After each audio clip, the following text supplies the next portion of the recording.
All right, let's dive into Robert Greene's The 48 Laws of Power. Now, this book is just packed with incredible lessons on strategy, but today we're going to explore one of its most challenging ideas, Law 9. And trust me, it's a principle that goes against pretty much every instinct we have when we feel we're right. Think about it. We've all been there, right? You lay out the facts, you make your case perfectly, and the other person finally concedes. You won, didn't you? But then there's that awkward silence, that tension just hanging in the air. You won the little battle of words, but it really feels like you just lost the war for the relationship. Well, that feeling of winning, but actually losing, it's not just in your head. It actually has a name, and it really exposes the hidden and pretty high cost of being right. What you've just experienced is called a Pyrrhic victory. You might get a momentary rush, a little burst of satisfaction, but believe me, the long-term cost is huge. By forcing someone to admit they're wrong, you've hurt their pride and created some serious, lasting resentment. That nagging feeling of losing, that's your intuition screaming at you, telling you the true price of that short-lived win. So, the big question is, how do we avoid these empty victories? Well, this brings us right to the heart of Law 9, where Robert Greene gives us a really powerful new way to think. Greene just nails it here. He says the resentment and ill will you create is stronger and lasts longer than any momentary change of opinion. I mean, just let that sink in for a second. Someone might say, okay, you're right, just to get you to stop talking. But deep down, they've dug their heels in even further, and now they resent you for making them feel small. And this leads us to the law itself, in all its simple, powerful glory. Win through your actions, never through argument. Think about it like this. Arguments are just a bunch of hot air. They make a lot of noise, but don't really accomplish much. Actions, on the other hand, they have this undeniable weight. They're real. They speak for themselves. Okay, but to really get a handle on this, we need to understand the psychology behind it all.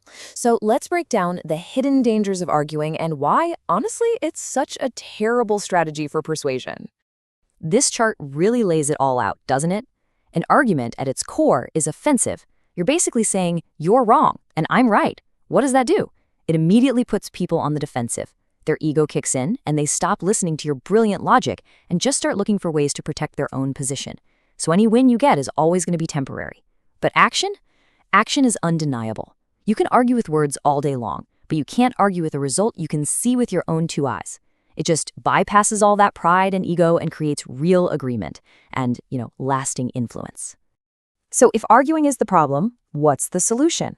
This is where we get to the real power of Law 9, learning to shift from arguing to demonstrating. The main idea is just so beautifully simple. Demonstrate, don't explicate. In other words, stop explaining and start showing. Instead of arguing that your new business plan is better, why not launch a small pilot program and just show everyone the results? Don't tell your team you're a hard worker. Let your track record of finished projects do all the talking for you. This is the perfect metaphor from the book. An argument is just like being on a seesaw. There's a lot of motion, right? Up and down, back and forth, but you always end up right back where you started. You get nowhere. The only way to truly win is to get off the seesaw, completely. Just step off, let them have their words, and let the sheer gravity of your actions gently bring them back down to reality. The former British Prime Minister Benjamin Disraeli basically lived by this rule. He said, never argue, give only results. He knew that when it comes to real influence, talk is cheap.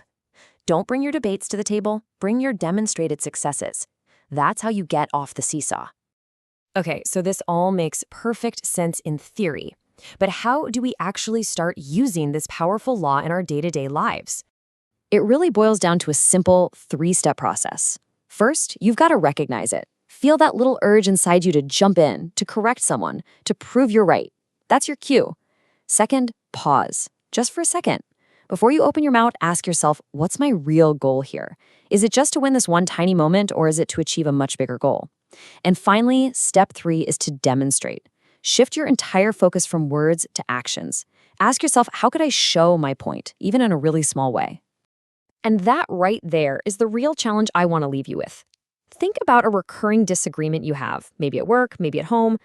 How could you step off that pointless seesaw of argument and instead create one small, undeniable demonstration? I think the power you'll gain from that one single shift in your strategy, well, it might just blow you away.